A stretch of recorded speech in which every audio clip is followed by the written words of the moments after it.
Vladimir Putin बिथांनि Europe आरो net' हादोरफोरखौ दावहाथिलियाव मा नेट' कान्ट्रिसफोरा बे दावहाथिलियाव दावहा नांनो लिंनायखौ राजि जागोन बेखौथ' बुंनो हाया, समासो खिन्थागोन। व्लादिमिर पुतिन बिथाङा बुंदों नेट' आरो सोनाबनि हादोरफोरा रासियाखौ इक'नमिक सेंसन लागायनानै दुरबल खालामनो नाजादों आरो लोगोसे रियेल दावहायावबो रासियाखौ फेजेननो गोसो जादों आरो बेनि थाखाय रासिया रेडि दावहाथिलियाव फैनो थाखाय खावलायदों व्लादिमिर पुतिन बिथाङा नेट' हादोरफोरखौ। दिनैसिम रासिया सिरियासै जेबोखौनो मावाखै, थामहिनबा एडभान्स हाथियारफोरखौ सुपार एडभान्स हाथियारफोरखौ रासिया दावहाथिलियाव बाहायाखै बेबादि बुंदों व्लादिमिर पुतिन बिथाङा। आरोबाव पुतिना बुंबावदों सान्थि गोरोबथानि थाखायबो रासियानि दरजाया अरायबो गेवनानै दङ, नाथाय नेट' हादोरफ्रा गोबां गोजानसिम इउक्रेननि जानानै रासियानि हेंथायै जुदि सिगांलाङोब्ला थासारिया गिलु बालु जानो हागौ आरो बेयो मोनसे रोखोमनि हुमखि होननानै आं बुंगोन। व्लादिमिर पुतिन बिथांनि मोनसे रोखोमनि हुमखि होननानै आं बुंगोन। नाथाय मा ज' बाइडेन बिथाङा बे दावहाथिलियाव लिंनायखौ एक्सेप्ट खालामगोन, राजि जागोन दावहानि थाखाय? ज' बाइडेन बिथाङाथ' जेबो रिएक्सन होआखै, नाथाय ब्रिटेनआ बे दावहाखौ एक्सेप्ट खालामदों आरो 30 मिनिटावनो रासियाखौ फोजोबस्रांनो थाखाय हुमखि होदों। लोगोसे हाइपारसनिक मिसाइल बानायनो थाखाय रल्स रयल्स कम्पानिखौ आदेशबो होबाय, जायनि खथिया जागोन 5 मेक, थामहिनबा 3836 माइल पार आवारनि खरथिजों रासियानि सायाव 30 मिनिटनि गेजेरावनो एटाक खालामनानै फोजोबस्रांगोन। आरो बेबायदि मोनसे गिलु बालु हाइपारसनिक मिसाइल बानायनो थाखाय ब्रिटेनआ आखायाव लाबाय। मानो होनोबा हाइपारसनिक मिसाइलनि बेलायाव दिनैसिम इउएसएआबो साक्सेस जायाखै, नेट'नि बाथ्रायाथ' जोबोर गोजान।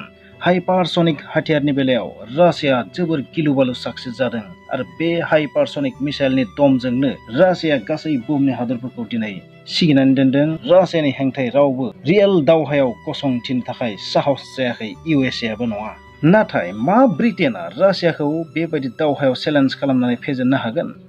मोन्नैबो निउक्लियार पावार्ड हादर, निउक्लियार बम्ब गोनां हादर, आरो बेबायदि मोननै निउक्लियार बम्ब गोनां हादरा बेबायदि दावहानि थाखाय चेलेन्ज नांनाया जानो हागौ बबेबा मोनसे उइक, नाथाय निउक्लियार बम्बआ ओरैबायदि मोनसे हाथियार गैयिनि थाखाय बियो लाख गुन मोनसे रोखोमनि हाथियार। थरसे निउक्लियार बम्ब बेरनाय लोगो लोगो मोनसे हादरखौ फोजोबस्रांनायनिफ्राय रावबो सुपार पावाराबो होबथानो हाया। बेनिखायनो निउक्लियार बम्बआ ओरैबायदि मोनसे हाथियार, जाय बम्ब थानायनि ओंथिया जाबाय गुबुन हाथियारनि जेबो गोनांथि गैया। नाथाय फ्रेन्ड्स, नोंथांमोना जुदि बे भिडिअखौ स्किप खालामालासेनो जोबजासिम नायब्ला बेखौ मिथिना मोनगोन रासिया माबे हाथियारनि दमाव नेट'खौ बेबादि फेर फाथिदों, नेट'जों दावहा नांनो थाखाय फेर फाथिदों, दावहाथिलियाव लिंदों। मिथिनाय बादिब्ला सारमाट RS-28 सेटान 2 मिसाइलखौ लानानै रासिया जोबोर दम होदों नेट'खौ, आरो रासिया बेखौ मोनसे टेस्ट खालामनो थांबाय दं, बे सारमाट मिसाइलखौ, RS-28 मिसाइलखौ। आरो बे टेस्टनि उनाव बेखौ जोबोर थाबैनो केलिनिनग्रेडआव दोननो हागौ, आरो जायनिफ्राय लन्दना 202 सेकेन्डनिल'सो समनि फारागाव थागोन, जायनि खरथिया 7 किल'मिटार पार सेकेन्ड, खनसेनो 15 निउक्लियार बम्ब, आरो जेराव थागोन हाइड्रजेन बम्ब, थामहिनबा थार्म' निउक्लियार बम्ब। आरो बे MIRV टेकनिकजों लेस बे हाथियारा, जाय हाथियाराव एभानगार्ड हाइपारसनिक मिसाइलनि इन्जिनखौबो लागायदेरनाय जादों, जाय हाइपारसनिक स्पिड होगोन आरो हाइपारसनिक ग्लाइड होगोन। आरो बेनिखायनो सारमाटआ मोनसे इन्टारकन्टिनेन्टेल बेलिस्टिक मिसाइल बाबो मोनसे हाइपारसनिक मिसाइलनिबो आखुथाय दं, थामहिनबा हाइब्रिड बेलिस्टिक मिसाइल होननानै बुंजागोन। आरो बेल' नङा, बे मिसाइलनि जि रेन्ज बे जाहैबाय 18,000 किल'मिटार, थामहिनबा 18,000 किल'मिटार गोजानसिम बै मिसाइलजों गाग्लोबनो हागोन। अब्ला लन्दना मा मुवा? आरो मोनबो एयार डिफेन्स सिस्टेमा बेखौ होबथानो हानाय जाया। सारमाट मिसाइलखौ होबथानो हानाय जेबो मिसाइल डिफेन्स सिस्टेम जोनोमानो जायाखै बुहुमाव। आरो फ्रेन्ड्स, बेल' नङा, एभानगार्ड मुंनि मोनसे हाइपारसनिक इन्टारकन्टिनेन्टेल बेलिस्टिक मिसाइलबो दंबावो, सेटान मिसाइलनिख्रुइबो आरोबाव गिलु बालुसिन, जायनि स्पिडा 30 मेक।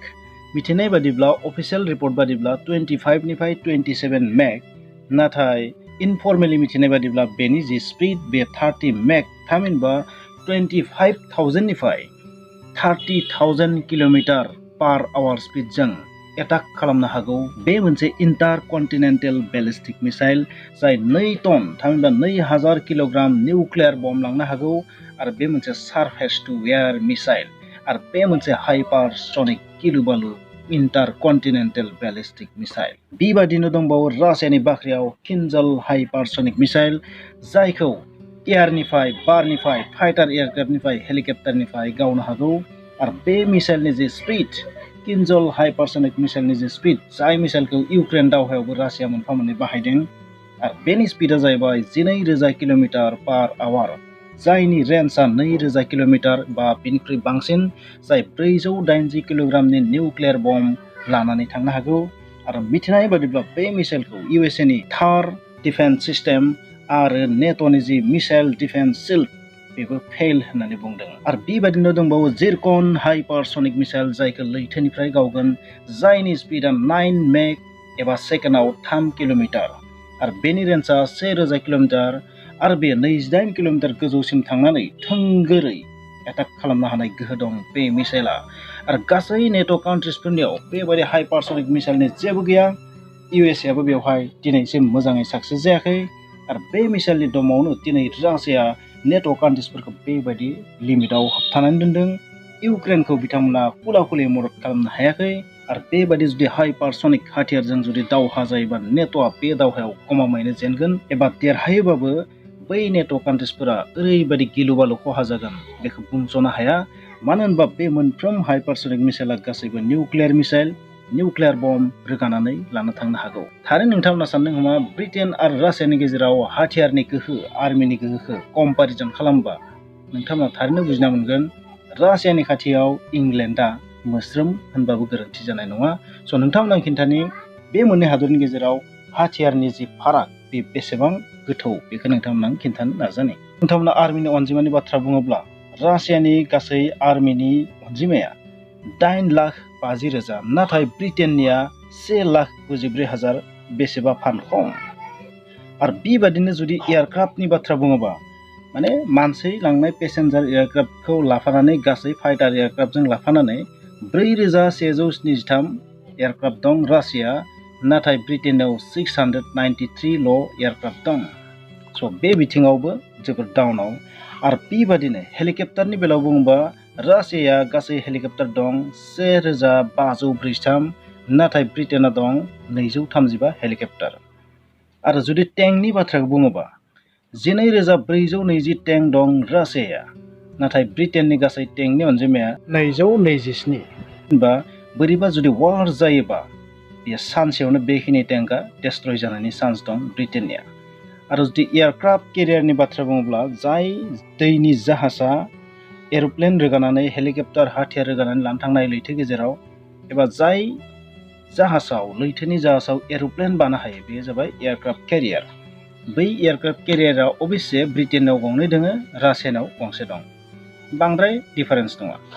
आरो साबमेरिननि बाथ्रा बुङोब्ला आरो बेवहाय थाबावगोन निउक्लियार साबमेरिन।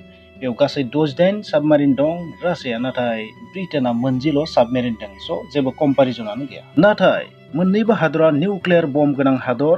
रासियानियाव 6,000नि खाथि निउक्लियार बम्ब दं आरो ब्रिटेननियाव 225 निउक्लियार बम्ब दं बेबायदि मिथिनो मोननाय जायो। नाथाय बेबादि बिथिङावबो रासिया बहुत गोजौ। नाथाय नोंथांमोना बे बाथ्राखौ अरायबो गोसोआव लाखि 6,000 निउक्लियार बम्बखौ रासियाया माब्लाबाबो बाहायनो हाया। मानो होनबा निउक्लियार वारआ ओरैबायदि मोनसे वार, बे निउक्लियार वाराव मोनसे एबा मोननैल'सो निउक्लियार बम्ब बाहायनो स्कप मोनगोन मोनफ्रोमबो हादरा। मानो होनबा मोनसे निउक्लियार बम्बआनो मोनसे हादरखौ फोजोबस्रांनो हागौ। स' बेबायदि बिथिङाव बाखि जेसेबां हाथियारनि डिफारेन्स नोंथांमोना नुदों, बै हाथियारा जेबो मिनिं थानाय नङा। आरो बेबायदि जुदि निउक्लियार वार जायोबा बांद्राय जुदि जों बुङोबा मोनसे निउक्लियार बम्बनिल' गोनांथि जागोन रासियाखौ फोजोबस्रांनो, आरो ब्रिटेनखौ फोजोबस्रांनो रासियानि जार बम्बा मोनसेनिल' गोनांथि जागोन। बेबायदि बिथिङाव दावहायाव निउक्लियार बम्बनि इमान गोनांथि गैया।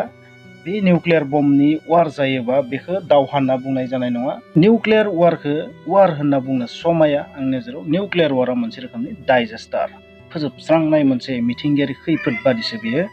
बेनिखायनो बे 225ल'खौ नुनानै नोंथांमोना खम साननो हागौ, नाथाय आथिखालनि निउक्लियार बम्बा थरसे बमानो मोनसे हादरखौ फोजोबस्रांनायनि थाखाय गोहो गोनां। बेबायदियाव 225 निउक्लियार बम्ब थानाया रासियानि थाखाय जोबोर गिदिर थ्रेट।